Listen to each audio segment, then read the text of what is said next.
Les arcades de Prague. Au matin, ce sont des restes de chapelles, exhumés de fouilles, ou de villes après une révolution. Des restes de sacristies où le ramier passe la nuit. Le soleil, avec une brigade de pompiers faite de boîtes de lait, verse ses dernières étincelles. La fenêtre horlogère enclenche son moulin à café. Ses trous s'éveillent comme une petite cage cuisine. De bonne heure, ce sont les manches vides de par-dessus jetées au rebut et des soupiraux de boulangerie où rôde une chatte. C'est un mugissement de rivière qui s'éveille.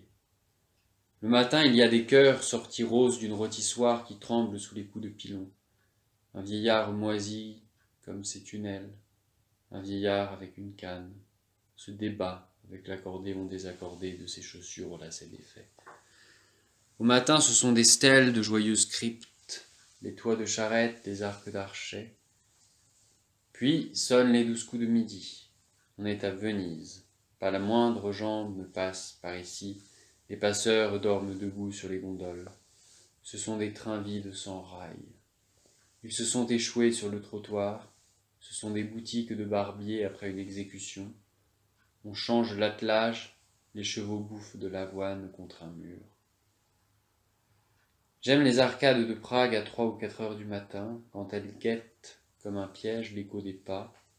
Il y a quelque part tout près un monde singulier où l'on joue des sonatines.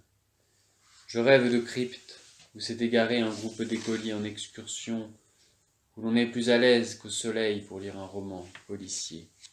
Je rêve aussi d'une morgue d'œufs morts qui vont se remettre à vivre, quand le rameau de cerisier s'abreuvera au puits du soleil. Je rêve des sacs de farine où elles venaient s'asseoir, et je rêve encore plus volontiers d'étranges obsèques, avec une femme nue qui marche au milieu du cortège. Elle sanglotera et un tambour à panache fera surgir un jardin noir le long de la place où j'attends. C'est le soir, les arcades braient comme des ânes gris, il tombe de la soie sur les chevilles des femmes, une grosse araignée sort d'on ne sait où.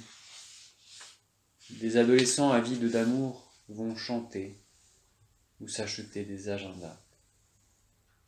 Le moment viendra où ces recoins se changeront en cachettes obscures, où s'égarera un ballon, où on pourra rajuster une jarretelle sur une jambe comme un éclair, comme une explosion de magnésium. J'entre dans des camions de déménagement où il n'y a qu'une chaise et un emplacement pour un cercueil, pour tapoter sur la flûte du soir qui hoche ici la tête comme une agate. Je prends rendez-vous avec Prague qui retentit d'un tintamarre des boueurs. Je prends rendez-vous avec une dame d'un jeu de cartes.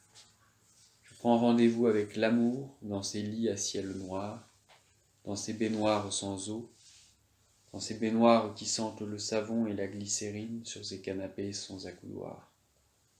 Quand je serai là d'attendre, quand la ville soufflera dans sa trompette comme un pas de postillon annonçant son arrivée, j'allumerai une cigarette et Prague ouvrira un parapluie sous lequel se balanceront ses flancs exquis.